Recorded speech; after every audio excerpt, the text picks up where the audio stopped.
au message des 3 anges et compagnie, il avait dit, c'est ça. Et les gens étaient contents. Il a dit, ouais, le président a rendu témoignage, il est allé devant les officiels et tout. Mes amis, les gens sont séduits. Les gens sont séduits, mes amis.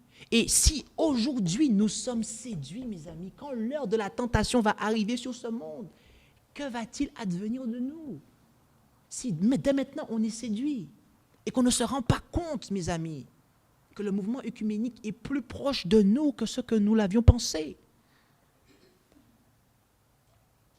Permettez-moi de vous dire qu'il existe une autre organisation, et je vais aller assez vite, le Forum chrétien mondial, qui est une organisation aussi vaste que le Conseil œcuménique des Églises. Et voyez-vous, dans la liste des participants, des membres, vous avez très clairement affiché l'Église adventiste du 7e jour. Là, c'est très clairement affiché. Donc, allez vérifier ça pour vous-même, et vous allez voir que l'Église adventiste en fait partie. Et dans ce forum chrétien mondial, le responsable de la liberté religieuse, M. Ganoun Diop, a l'occasion de parler avec ses homologues. D'accord? Mais est-ce que vous savez que ce même Ganoun Diop, qui est le président, qui est le responsable de la liberté religieuse, est un personnage qui a les mains courageuses? Vous savez ça?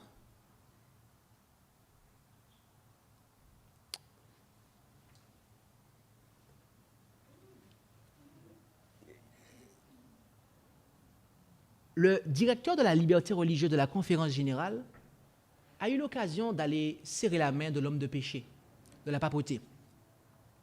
L'homme qui a dit que l'œcuménisme n'est pas une option, que c'est un chemin irréversible et qu'il nous faut nous appuyer sur la tradition et laisser de côté nos différences. Vous ne voyez aucun problème à cela? Peut-être que ce n'est pas si méchant que cela. Mais permettez-moi de vous dire, non pas ce que je pense. Et en réalité, ce que vous pensez, ce n'est même pas ce qui est important, en fait. Ce que nous pensons, ce n'est pas ce qui est important. Mais combien d'entre vous, ici, croient dans le témoignage de Jésus? Combien d'entre vous croient que le témoignage de Jésus est l'esprit de prophétie? Ok, combien d'entre vous ici croient que le don de prophétie a été manifesté en ces derniers jours dans le ministère de Mme Ellen G. White? Ok. Sign of the Time, February 1894, paragraphe 4. L'Église qui tient à la parole de Dieu est irrémédiablement séparée de Rome. Les protestants étaient autrefois séparés de cette grande Église d'apostasie. Mais ils se sont approchés plus près d'elle et sont toujours sur le chemin de la réconciliation avec l'Église de Rome. Rome change? Non, elle dit Rome ne change jamais. Ses principes n'ont pas du tout changé. Elle n'a pas diminué la brèche entre elle et les protestants. Ce sont eux qui se sont avancés. Mais qu'est-ce que cela prouve concernant le protestantisme aujourd'hui? C'est le rejet de la vérité biblique qui pousse les hommes à l'infidélité. C'est une église apostate qui réduit la distance entre elle et la papauté. Mes amis, quelle distance qui sépare Ganoun Diop, le directeur de la liberté religieuse, d'avec le pape? 0 millimètre, mes amis. 0 millimètre. Est-ce que vous pensez que James White aurait pu serrer la main du pape? Est-ce que vous pensez que Uriah Smith aurait pu faire cela? Est-ce que vous pensez que J.N. Andrews aurait pu faire cela? Ou est-ce que vous pensez que Larve Bowood aurait pu faire cela? Ou peut-être encore Joseph Bates, ou n'importe lequel des pionniers adventistes qui ont fidèlement annoncé le message du premier ange de l'évangile éternel, que le jugement est arrivé, et aussi le message du deuxième ange, que Babylone est tombée, mes amis, et qui sont rentrés dans la proclamation du message du troisième ange. Mes amis, lorsque vous prêchez ce message, vous ne pouvez pas être copain-copine avec l'homme de péché. Je ne dis pas que vous devez avoir de la haine envers le pape ou envers tous ceux qui sont dans des systèmes de corruption et qui sont corrompus du point de vue spirituel. Ce n'est pas de ça dont on parle. Mais mes amis, il n'y a rien à voir entre eux et nous, mes amis.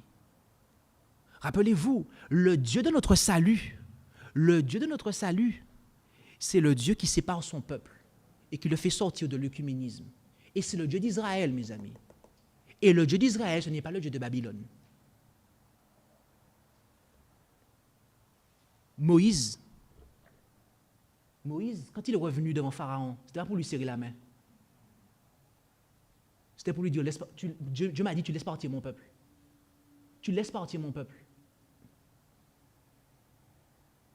Cet homme, ok, qui est en quelque part un représentant, qui est en fait le porte-parole de Moïse, qui est le Pharaon, aurait dû donner ce message à Pharaon, le responsable de l'Égypte, le prince de Babylone. Il aurait dû lui dire, bonjour François, la réforme, tu sais, elle continue, hein? On lâche rien. Hein? On lâche rien. Et le sabbat, c'est bel et bien le 7e jour. Et on va le dire au monde, tu sais. On va le prêcher au monde. Et on va libérer le peuple de Dieu. Mais ce n'est pas ce qu'il fait. Ce n'est pas ce qu'ils font. Là, ils se secouent la main pour montrer comment ils se respectent. On vous apprécie, notre Seigneur. Mes amis, ces choses vous font rire. Et permettez-moi de vous dire une chose. Nous devons faire un choix. Chacun d'entre nous ici ce soir doit faire un choix. Car nous sommes sous le mont Carmel, mes amis. Et il nous faut savoir qui est Dieu. Si c'est Baal qui est Dieu, si c'est la Trinité qui est Dieu, mes amis, il nous faut la servir. Mais si nous savons quel est le Dieu de notre salut, le Dieu d'Israël, le Dieu qui sauve, le Dieu qui a donné les principes fondamentaux aux pionniers adventistes, alors nous devons, mes amis, prendre une position et ne rien avoir avec les œuvres des ténèbres. Car lorsque l'heure de la tentation va arriver, comme on l'a vu lors de la présentation précédente, à ce moment-là, si nous gardons la parole de Dieu, que nous sommes fidèles, Dieu va nous préserver, mes amis. Dieu va nous préserver. Mais si nous avons une part quelconque avec le mouvement œcuménique, mes amis, nous serons séduits. Nous serons séduits. Et c'est la raison pour laquelle nous devons réaliser qu'il y a eu un changement.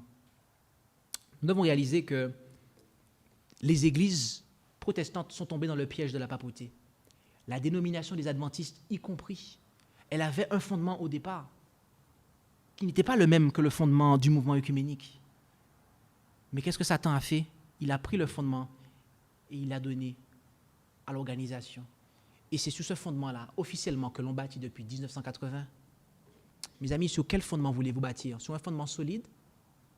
Parce que la tempête arrive bientôt, mes amis. L'heure de la tentation arrive bientôt. Sur quel fondement bâtissons-nous? Si c'est le roc, mes amis, alors prenons position pour le roc, le Fils de Dieu, le Fils du Père éternel. Amen. On va prier. Je vous invite à vous prosterner pour ceux qui le peuvent.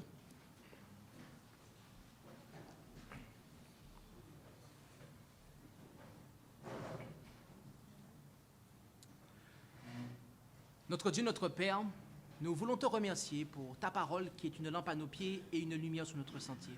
Merci pour le témoignage de Jésus.